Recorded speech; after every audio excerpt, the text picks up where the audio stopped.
Ito po ang DZMM, bahagi na ng kasaysayan ng Pilipinas sa nakalipas na 40 taon. Noon, ngayon at sa mga darating pang panahon, patuloy na magbabalita, maglilingkod at magbabantay. Kasapi ng KBP, kapisanan ng mga broadcaster ng Pilipinas. Oras po natin, 12:02.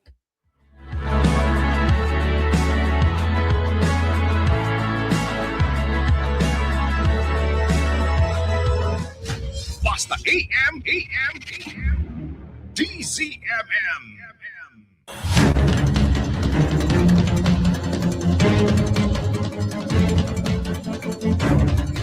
Hindi na po kaya mag-hit. Ay, kaya po ng commuter siya. Okay naman yun kaysa isang bagsak. Pati sa pakonti-konti, pabawasan. Ang target po natin, April 29. That week, medyo mag-check na tayo lagi ng Facebook, Instagram, at website ng ICC. Lipat muna tayo sa mga locally produced products para naman maibsan natin yung problema ng taas ng presyo.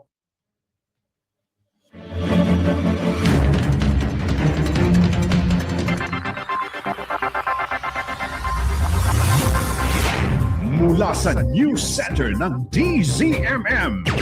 Hatid ang mga eksklusibong panayam at maiinit na balitang nakalap ng Radyo Patrol sa Luzon, Visayas at Mindanao. Headline ngayon.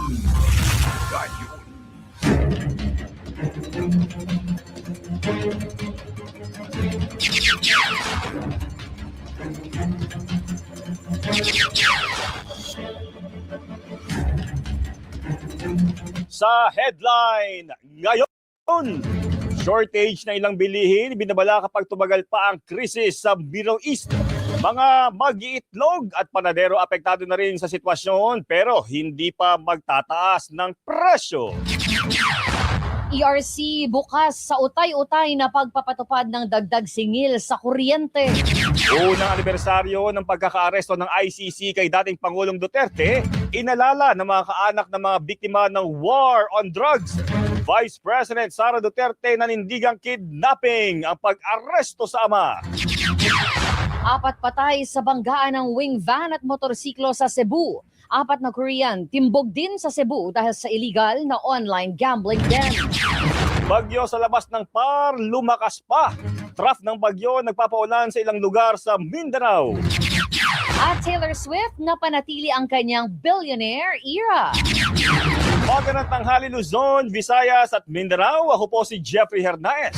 Ako naman po si Rica Lazo. At sa detalye ng mga headline ngayon. Mga kapamilya, hindi sinasantabi ng Energy Regulatory Commission ang staggered o utay-utay na pagpapatupad ng dagdag singil sa kuryente sa harap ng posibleng sirit nito sa mga susunod na buwan. Sinabi sa DZMM ni ERC Chairperson Attorney Francis Saturnino I na posibleng makipag-usap din ang komisyon sa mga electric company tulad ng ginawa ng Department of Energy sa mga kumpanya na langis para maibsan ang kalbaryo ng mga consumer. Pinaigting na rin niya ang monitoring sa mga stakeholder at market participants sa wholesale electricity spot market para matiyak na walang mananamantala sa sitwasyon. Una nang sinabi ng Meralco na posibleng sa susunod na buwan pa maramdaman sa bill sa kuryente ang epekto ng gulo sa Middle East. Kung talagang hindi maiwasan na magkakaroon talaga ng malaking pagtaas sa singil, ang isang tinitingnan pa din ng komisyon ay yung pagpapautay-utay ng magiging implementasyon ng kung anumang pagtataas. Tiniyak din ng ERC na sapat pa ngayon ang supply ng kuryente sa bansa habang patuloy na iniinspeksyon ang mga planta para matiyak na hindi magkakaproblema sa mga susunod na buwan at sa tag-init. Ipinatupad na ang ikalawang bagsak ng malakihang oil price hike ngayong linggo. Iba-iba ang presyuhan ng mga gasoline station pero naglalaro ang hinati-hating dagdag presyo sa 7 hanggang 13 pesos sa kada litro ng gasolina at 17 pesos hanggang 24 pesos sa diesel. Pabor naman ang ilang motorista sa utay-utay na presyuhan. Okay naman yun kaysa isang bagsak. Masakit pa rin, sir. Pero at least pakonti-konti, pabawasan ka, pakarga ka kagad ng kahit konti lang, kapuno lang. Samantala sa ikalawang araw ng trading sa world market, 15 pesos ang dagdag presyo sa diesel, 12 pesos sa gasolina at 6 pesos sa kerosene. Bagamat bahagya ito bumaba kumpara sa unang araw ng trading, maituturing pa rin umano itong mataas dulot ng gulo sa Middle East.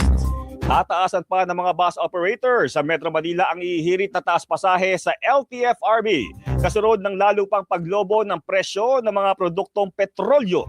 Sabi sa DZMM ni Mega Manila Consortium spokesperson o Consortium Corporation spokesperson Juliet De Jesus, magkakaroon ng emergency meeting ang kanilang hanay ngayong araw para amyendahan ang naunang petisyon kung saan humiling ng 2 pisong provisional increase at dagdag na 30 hanggang 40 centavos sa mga susunod na kilometro pagkalampas ng 5 kilometro.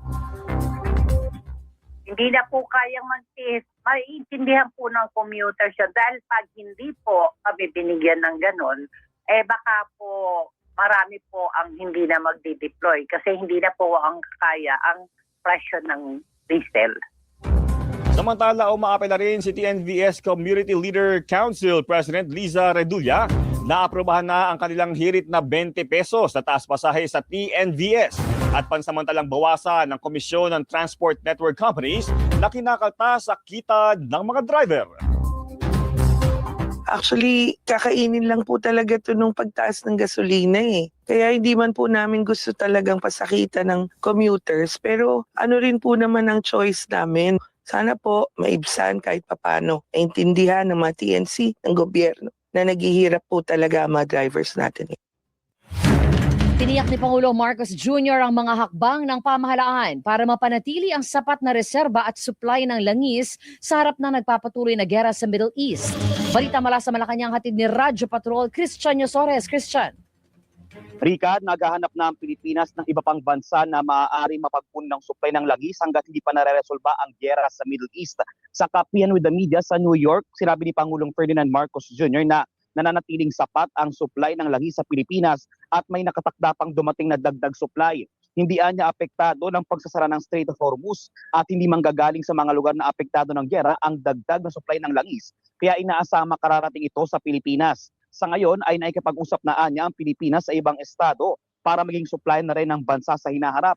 Umaasa naman si Pangulong Marcos na magagamit ng gobyerno ang mga kaunting improvement gaya ng pagbaba muli ng presyo ng langis sa world market sa $90 per barrel para patuloy na makapagbigay ng subsidiya sa mga apektadong sektor. We do not know how long it's going to last, when the actual war is going to end, what the end will look like, and how it will change, how everything will change. Dahil kahit ano pang mangyari, talaga magbabagong sistema. And what will that new system look like? So those are the unknowns that we are having to deal with now.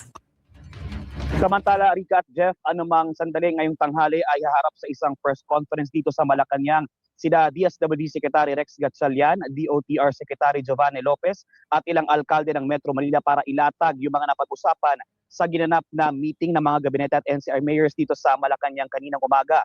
Kabilang sa inaasahang matatalakay ang tugon ng pamahalaan at mga LGUs sa epekto ng gera sa Middle East. At yan, ang balitang kumpirmado, sigurado, ito ang Radyo Patrol, Christian Yosores, DZMM. Maraming salamat, Christian Yosores. Liderato ng Senado, nais buwagin ng Oil Deregulation Law. Balita mula sa Senado, hatid ni Radyo Patrol, Jom Garner. Jom! Jeff, muling nanawagan si Senate President Vicente Soto III para sa pagbuwag ng Downstream Oil Industry Deregulation Act of 1998. Sa isang forum, idiniin ni Soto na ngayon ang pinakaakmang panahon para sa pagbuwag na nasabing batas na sinabi niyang nag-alis ng kontrol ng gobyerno sa presyo ng langis. Giit niya, kailangan maibalik ang kapangyarihan sa gobyerno na makialam sa presyo ng mga produktong petrolyo, lalo na't patuloy ang pagsirit ng presyo nito dahil sa lumalalang gulo sa Middle East. Pero aniya, dapat mauna ang pagpasa sa panukalang batas na mag-aamyenda sa National Internal Revenue Code of 1987 para suspindihin ang excise tax sa mga produktong petrolyo. Aniya, bukas din ang Senado sa pagkakaroon ng special session para magkaroon ng dagdag na oras para talakayin ng mga panukalang batas tungkol sa excise tax at pagbibigay ng dagdag na kapangyarihan sa Pangulo. At yan, ang palitang kumpirmado, sigurado, ito ang Radyo Patrol, Jom Garner, DZMM. Maraming salamat, John Garner. Pinangangambahan ang posibleng kakapusan sa supply ng ilang bilihin kapag nagtuloy-tuloy ang kaguluhan sa Middle East. Sinabi sa DZMM ni Philippine Retailers Association Chairman Robert Claudio Sr. Sa ngayon, kontrolado pa ang inventaryo o supply kaya wala pang banta ng taas presyo, partikular sa mga dilatang pagkain at iba pang imported products. Pero hindi aniya isinasantabi ang posibilidad ng dagdag presyo kapag kailangan ng muling mag-angkat ng produkto. Posible rin anyang kapusin sa supply ng imported goods kapag tumagal pa ang sitwasyon sa Middle East, kaya payo nito sa mga consumer, tangkilikin ang lokal na produkto. Lipat muna tayo sa mga locally produced products para naman na maibsan natin yung problema ng taas ng presyo. And maybe also mapatronize na rin yung mga Philippine-made products. Samantala, apektado na rin ang samahan ng mga mag-iitlog sa pagmamahal ng presyo ng mga produktong petrolyo dahil sa krisis sa gitnang silangan. Sabi sa DZMM ni Philippine Egg Board Association President Francis Uyehara, bagamat umaaray na rin sila sa mahal ng imported na raw materials, tali ang paggalaw ng farm gate price sa supply at demand sa merkado. Ibinabala naman ng grupo ang posibleng pananamantala sa sitwasyon ng ilang trader at retailer para itaas ang presyo ng itlog sa mga pamilihan. Ito po sa retail price sa mga palengke at sa grocery. Ito po nakikita po natin sigurado meron pong mga magte-take advantage po dito. Ito po yung disconnect sa pricing po ng mga agricultural commodities. Wala pa po tayong klarong policy or naging mga solusyon kung paano ito i-manage o re-resolbahin. Maging ang Asosasyon ng Panaderong Pilipino, naghihintay pang makontrol ang presyo sa merkado ng mga pangunahing sangkap ng tinapay bago mapagdesisyonan kung kinakailangan ng magtaas ng presyo. Iniintay naming mag-settle down. Hindi po kami katulad ng presyo ng gasolina o ibang bili. Sasabay, oo. So, pwedeng magtaas na araw-araw. Hinihiling ko sa Department of Trade, sa DOE, ano bang forecast talaga dito para kami na may makapag-forecast din sa presyo ng aming produkto. Ihahain sa Senado ang panukalang layong suspendihin ang excise tax sa mga produktong petrolyo kapag sumipa ng todo ang presyo dahil sa gulo sa gitnang silangan. Sabi sa DZMM ni Senate Finance Committee Chairperson Senator Sherwin Gatchalian sa kanyang bersyon ng panukala, lokal na presyo ang pagbabasihan para suspendihin ang excise tax, gaya kung aabot sa 10 o hanggang 20 pesos ang taas presyo. Binigyang diin naman ng senador na last resort lamang ang panukala. Samantala, aminado ang senador na mahirap desisyonan ng hirit na alisin din ang value-added tax sa kuryente. Buong excise tax ay pansamantalang tatanggalin, suspindihin at para bumaba ang presyo ng langis. Dapat last resort to dahil malaki ang mawawala sa kaban ng bayan, mga 150 billion. So, kung talagang tumaas at tumagal at magkakaroon ng inflationary pressures, then gamitin natin to. Pinaplano na rin ng Bureau of Customs na magpatupad ng 4-day workweek. Nilinaw naman ni Customs Commissioner Ariel Nepomuceno na hindi kasama rito ang mga kawani na nakatalaga sa enforcement, intelligence at pagkolekta ng buwis. Pero tiniyak ang pagtitipid gaya ng pagpapahina ng konsumo ng air conditioning unit. Samantala, magpapatupad din ng isang araw na work from home setup ang Department of Justice tuwing Biyernes. Sabi sa DZMM ni DOJ spokesperson Attorney Polo Martinez, 8 oras pa rin ang pasok ng mga empleyado kaya walang overtime pay. Mananatili namang on-site ang mga kawani ng frontline services ng kagawaran. So, sa mga current hearings po na scheduled on a Friday, pwede pong i-cancel ng fiscal at i-postpone or reschedule sa ibang araw, or po pwede rin nilang i-accept mismo sa office on the day na schedule na. May support staff naman po pwedeng pumunta, so hindi po siya magiging sagabal. Sisimula na ng Department of Agriculture ang pamamahagi ng fuel subsidy sa mga magsasaka at mangingisda sa mga susunod na linggo. Sabi sa DZMM ni DA spokesperson Asik Arnel de Mesa, nakahanda na ang 100 milyong pisong pondo para sa ayuda, habang may naka-standby rin na karagdagang 50 milyong piso. Inaasahang 25,000 mangingisda at 15,000 magsasaka ang mabibigyan ng tulong. Nilinaw naman ang kagawaran na isang beses lang magbibigay ng fuel subsidy. Ito ay ipapamahagi natin through interventions monitoring card. Every time na magbibili sila ng gasolina, ito lang yung ipapakita nila. Doon naman sa mga area na kasi walang POS yung gasolinahan, voucher yung ibibigay namin. Higit 50% na ng kabuang request na tulong o repatriation na naibigay ng Department of Foreign Affairs sa mga overseas Filipino workers. Balita mula sa kamera, hatid ni Radyo Patrol, Pamela Vasquez. Pam.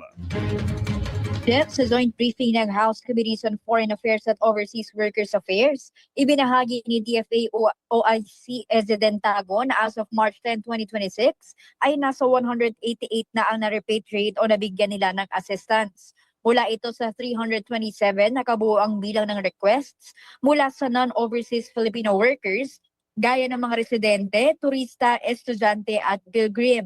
Nasa 30 ang galing Israel na tumawid sa Jordan at Egypt. Nasa 11 overseas Filipinos naman ang na-rescue mula Iran, Pavan, Turkey at mayroon ding OFs na dumating na kahapon. At lahat ng 113 mga turista na unang na-stranded sa Jordan ay ligtas na anyang nakaalis pa uwi ng bansa. Patuloy naman anya ang kanilang pakikipag-ugnayan para mas maraming Pilipino pa ang maiuwi sa gitna ng tensyon sa Middle East. Naka-alerto rin ang mga Foreign Service Post 24/7 at patuloy na naglalabas ng abiso sa mga apektadong lugar. Nauna na ring naaprubahan ng DFA ang karagdagang standby funds para sa mga non-OFW. Yan ang balitang kumpirmado, sigurado. Ito ang Radyo Patrol. Pamela Vasquez, DZMM. Maraming salamat, Pamela Vasquez. Sa iba pang balita, inilayan ng tsinelas at bulaklak ang mga biktima ng drug war sa pagunita ng unang anibersaryo ng pagkakaaresto kay dating Pangulong Duterte. Ayon sa grupong Paghilom, simbolo ang sapin sa paa at bulaklak ng mga naglahong buhay ng mga biktima. Nagdaos din ng misa ang grupo sa Sacred Heart of Jesus Parish, Quezon City para sa paghilom ng puso at pagkakamit ng katarungan ng mga kaanak ng biktima. 2 urn din ng biktima ng drug war ang ililibing sa dambana ng paghilom sa La Loma Cemetery ngayong araw. Samantala, sinabi sa DZMM ni ICC Assistant Counsel Attorney Cristina Conti na posibleng ilabas sa huling linggo ng Abril ang desisyon ng pretrial chamber kaugnay ng confirmation of charges ni dating Pangulong Duterte. Tingin ko kumbinsido na to. Ako, very confident. Kaya, ang target po natin, April 29. Yan po ang aabangan natin. That week, medyo mag-check na tayo lagi ng Facebook, Instagram, at website ng ICC. Samantala, tinawag ni Vice President Sara Duterte na pagsubok sa demokrasya, due process at rule of law ang araw ng pag-aresto sa kanyang amang si dating Pangulong Rodrigo Duterte. Sa inalabas na video statement, iginiit ng Vice Presidente na paalala ang araw na ito na hindi dapat ginagamit ang batas para sa politika at personal na interes. Muli rin niyang tinawag na extraordinary rendition at kidnapping ang ginawa sa kanyang ama. Nanindigan din ng bise na ang isang malayang bansa ay pinapatakbo ng sariling institusyon, malayo sa anumang panlabas na panghihimasok. Nanawagan din si Duterte sa publikong maging mapagmatsyag sa anyay pangbabaluktot sa hustisya.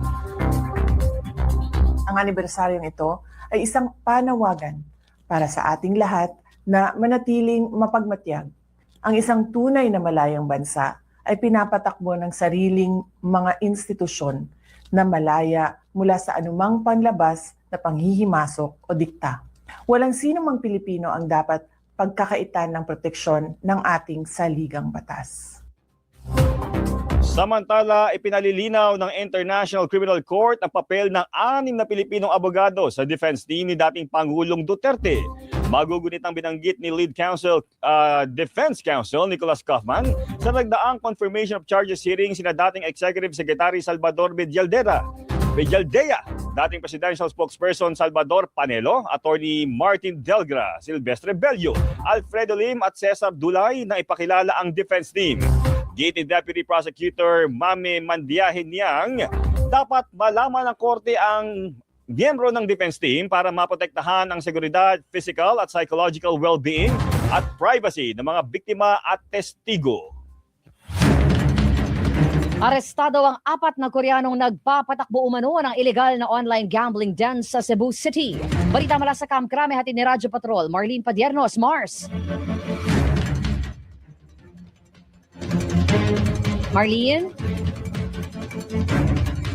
Yes, Rika at Jeff, ayon kay PNP ACG Director, Police Brigadier General Wilson Asueta, nag-ugat ang operasyon nang makatanggap sila ng impormasyon mula sa ilang concerned citizen hinggil sa illegal na aktibidad ng naturang mga dayuhan. Agad nagkasa ng surveillance at cyber patrolling ang mga operatiba na nagresulta naman sa pagkakadiscover sa condo unit na ginagamit umuno ng mga suspect bilang mini-hub o online gambling den. Lumabas sa investigasyon na 5 taon nang nag-ooperate ng illegal na pasugalan ang mga suspect na palipat-lipat din ng mga lugar. Sa ngayon, inaalam pa ng ACG kung may iba pang network sa bansa ang mga suspect habang nakikipag-ugnayan na rin sa Bureau of Immigration para sa pagbeberipika sa visa at status nila sa Pilipinas. Iniimbestigahan na rin kung may posibleng liability ang pamunuan ng condominium. Nakapagpiyansa ang mga suspect pero nakatagda pa rin sumalang sa proceedings ng korte para sa kasong may kaugnayan sa Cybercrime Prevention Act of 2012. Yan ang balitang kumpirmado sigurado. Ito ang Radyo Patrol, Marlene Padiernos, TVMM. Maraming salamat, Marlene Padiernos. Ulat, panahon. Mga kapamilya, patuloy na umiiral ang northeast monsoon o amihan sa malaking bahagi ng Luzon at Visayas ngayong araw na magpapadala o magdadala ng maulap na papawirin at mahinang pag-ulan kabilang po dito sa Metro Manila. Samantala, lumakas pa bilang tropical storm ang bagyong Nuri sa labas ng Philippine Area of Responsibility. Bagamat hindi papasok ng PAR, inaasahang magdadala ng katamtaman hanggang malakas na ulan ang trough o buntot ng bagyo kabilang sa Dinagat Island, Surigao del Norte, Surigao del Sur at Davao Oriental. At abangan, 20 bilyong pisong hinihinalang shabu nasamsam sa speedboat sa Occidental, Mindoro. At Pangulong Marcos kinumpirmang nasa Portugal ang puganteng si Zaldico. Yan na di ba pang balita sa pagbabalik ng Headline Ngayon. Headline Ngayon. 12:26 nagbabalik ang headline ngayon. 4 patay sa banggaan ng wing van at motorsiklo sa Cebu City. Balita mula sa Cebu, hatid ni Annie Perez. Annie. Batay sa investigasyon ng Traffic Enforcement Unit ng Cebu City Police Office, binabaybayin ng motorcycle rider na may 2 angkas ang matalis na kalsada sa Sitio Maascom, Barangay Busay. Pababa naman ang wing van na biglang na-overshoot at napunta sa kabilang linya kaya nabangga at nagulungan ng mga sakay ng motorsiklo. Dead on the spot ang 3 na nagkahiwa-hiwalay pa ang mga parte ng katawan habang naisugod pa sa ospital ang driver ng wing van pero namatay din. Nakaligtas naman ang painante ng wing van. Iniimbestigahan na ang insidente. At yan ang balitang kumpirmado sigurado para sa DZMM, Annie Perez. Maraming salamat, Annie Perez. 16 na gasolinahan sa Etiague, Isabela ang nahuling nagbebenta ng lagpas sa itinakdang pump price ng Department of Energy. Balita mula sa Isabela, hatid ni Harris Julio Harris. Pag-iikot ng Municipal Fuel Monitoring and Enforcement Team, 16 na gasolinahan sa Etiague ang nahuling nagbebenta ng mga produktong petrolyo lagpas sa itinakdang pump price ng Department of Energy. Agad na pinatigil ng lokal na pamahalaan ang kanilang ginagawa at inutusang magsumite ng paliwanag sa loob ng 24 na oras. Una nang naglabas ng Executive Order No. 7 si Mayor Ino D para ipagbawal ang hoarding, profiteering at iba pang hindi makatarungang gawain sa pagbebenta ng produktong petrolyo sa Etiague. Sa Santiago City, nasampulan din ang ilang gasolinahan na nagmamalabi sa presyo ng produktong petrolyo. Sa Cauayan City, bumuo na rin ng Fuel Price Monitoring and Enforcement Task Force na magmamonitor sa mga gasoline station at iba pang petroleum product retailers. Dito lang ay naglalaro ngayon ang presyo ng mga produktong petrolyo mula 65 hanggang 90 pesos kada litro, habang may ilang gasolinahang nagkakaubusan na rin ng supply. At yan ang balitang kumpirmado, sigurado para sa DZMM, Harris Julio. Maraming salamat, Harris Julio. Posible umanong bumaba sa 4% ang ilalago ng ekonomiya ng bansa ngayong 2026 dahil sa gulo sa gitnang silangan. Balita mula sa Pasig, hatid ni Radyo Patrol, Zeus Legaspi. Zeus. Rika, dahil sa pagsipa ng presyo ng petrolyo ngayong linggo, hindi umano malabong Mina ang power o kakayahang bumili ng produkto at serbisyo ng mga Pilipino ayon sa grupong Ibon Foundation. Sinabi ni Ibon Foundation Executive Director Sunny Africa na pangunahing apektado rito ang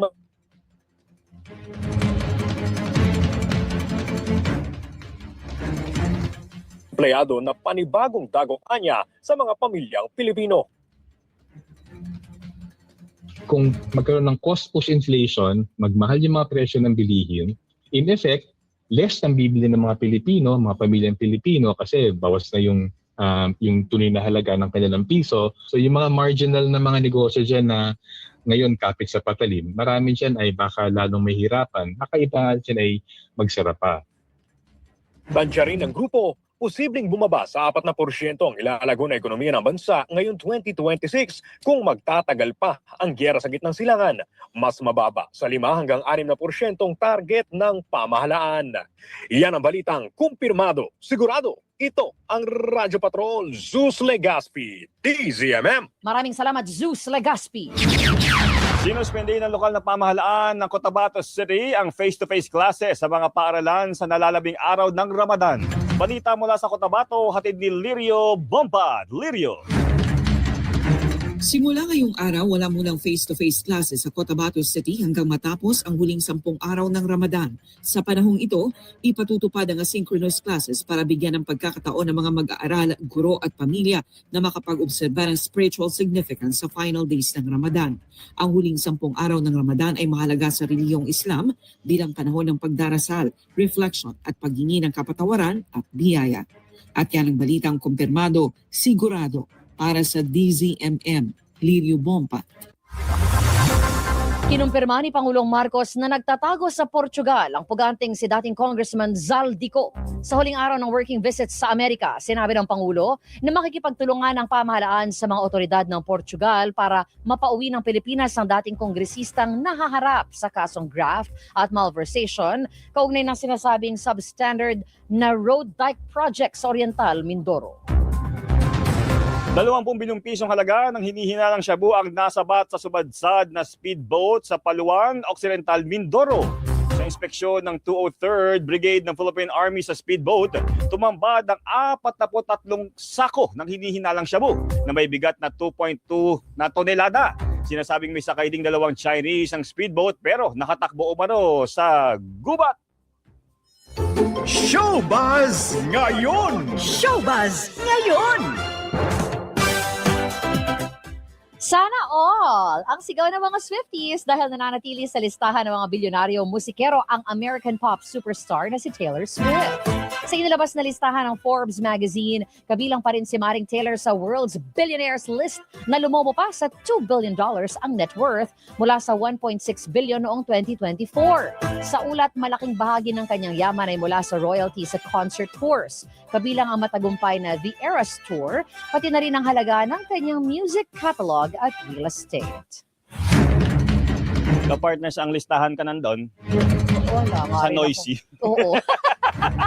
At yan po ang mga balitang amin na kalap. Ako po si Jeffrey Hernaez. Ako naman po si Rica Lazo hanggang bukas sa Headline ngayon sa DZMM Teleradyo.